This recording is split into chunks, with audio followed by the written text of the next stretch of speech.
In early 2011, the tragic and puzzling death of Ellen Greenberg, a 27-year-old teacher from Philadelphia, left many questions unanswered. Ellen, who worked at Juniata Park Academy, was found dead in her Manayunk apartment, which she shared with her fiancé, Sam Goldberg. She had suffered more than 20 stab wounds, a gruesome discovery that initially led authorities to label her death a homicide. However, the shock came when, despite the violent nature of her injuries, the manner of death was later changed to suicide. This decision left her parents, Joshua and Sandy Greenberg, devastated and determined to uncover the truth. The case has continued to stir controversy, especially as her family holds firm in their belief that Ellen was murdered. Their conviction only grew stronger when, in July 2023, the Pennsylvania Attorney General's office referred the case back to the Chester County District Attorney's office, citing a potential conflict of interest. The Chester County DA has since reopened the investigation, assigning both an investigator and a prosecutor to re-examine the evidence. According to the initial police report, Sam Goldberg had returned to the apartment after a workout, only to find the door locked from the inside with a swing bar lock. After forcing his way inside, he discovered Ellen's body in the kitchen, a 10-inch knife lodged in her chest and her body marked by numerous stab wounds to her chest, abdomen, head, and neck. Despite the severity of these injuries, the investigation concluded that only Ellen's DNA was present on the knife and her clothing, and there were no clear signs of an intruder or foul play. Amidst this turmoil, Ellen's parents, Joshua and Sandy Greenberg, have taken their fight for justice to the courts, arguing that the medical examiner's decision to alter the cause of death was made under undue pressure from law enforcement. They contend that the initial ruling of homicide was accurate and even suggest that a second knife may have been involved, implying that another party could have been responsible for her tragic demise. However, the medical examiner's office has remained silent on the reasons behind their decision to change the manner of death. In a bizarre turn of events, the Pennsylvania Supreme Court has agreed to hear arguments from Ellen's parents regarding the ruling of her death. Their fight to have the manner of death change from suicide to homicide has been ongoing for years. While they have faced setbacks in court, the family remains hopeful that this latest development might finally bring them closer to justice. The unsettling nature of the 911 call made by her fiancé, Sam Goldberg, further complicates the narrative. His initial response upon discovering Ellen was to exclaim, "Oh my God, there's a knife sticking out of her chest," rather than immediately expressing shock or concern for her life. This reaction has led many to speculate that he was already crafting a story to deflect suspicion. The implausibility of a person stabbing themselves multiple times, 20 wounds, including severe injuries to the neck and back, strains credulity. The logical conclusion many draw is that this was a homicide, not a self-inflicted act. The forensic evidence adds layers of intrigue. The only DNA found at the scene belonged to Sam, who also served as the sole witness to the locked apartment door.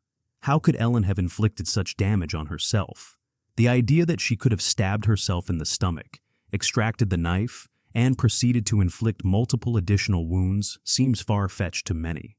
Skepticism arises around the locked door, with suggestions that it could have been tampered with or secured from the outside, indicating premeditation and a calculated plan by someone with knowledge of the door's mechanisms.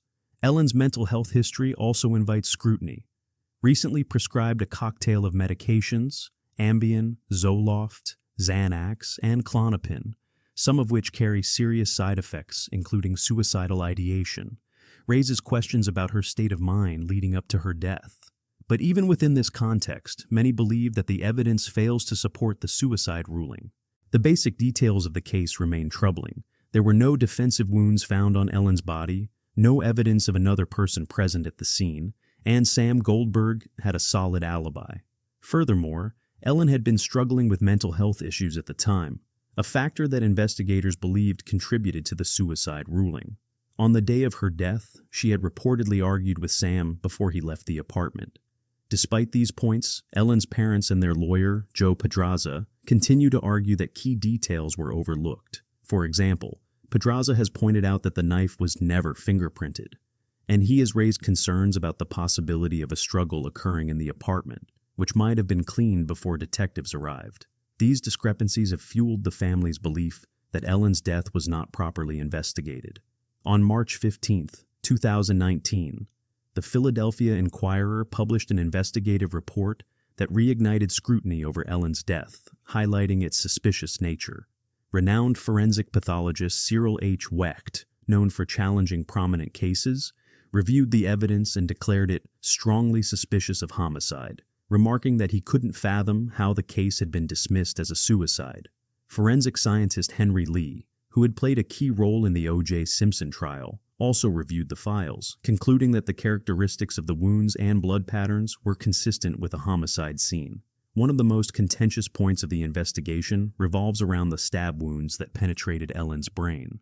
Dr. Wayne K. Ross stated that such injuries would have caused excruciating pain and severe neurological dysfunction. Initially, neuropathologist Dr. Lucy Rourke Adams had determined that there were no significant wounds, but when interviewed, she revealed she had never examined Ellen's body and had no records related to the case. The timeline of events surrounding Ellen's death raises further questions. She was last known to be on her computer at 4:46 p.m., before Sam left for the gym at 4:50 p.m. He returned at 5:27 p.m. and was last seen on surveillance footage at 6:28 p.m., with the 911 call made just 3 minutes later. This timeline complicates the theory of Sam's involvement in her death.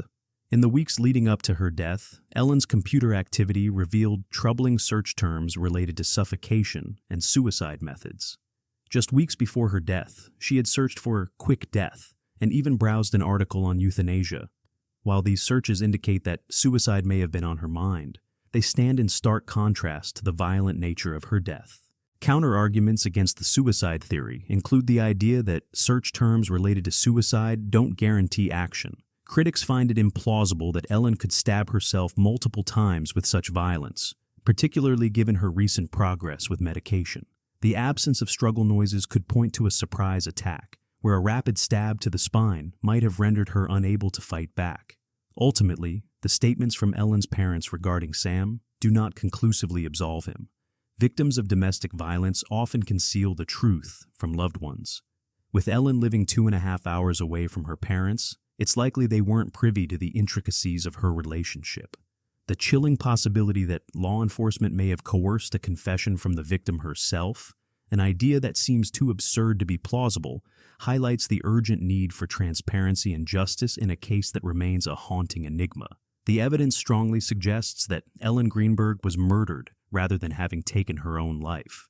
It's almost unfathomable that anyone could believe she inflicted such extensive and violent injuries upon herself. The lack of timely justice in her case, having taken nearly a decade to reconsider the circumstances of her death, has left many demanding accountability and closure for Ellen and her family. The question remains, how could such a brutal act be classified as suicide, especially given the myriad signs pointing toward a tragic homicide?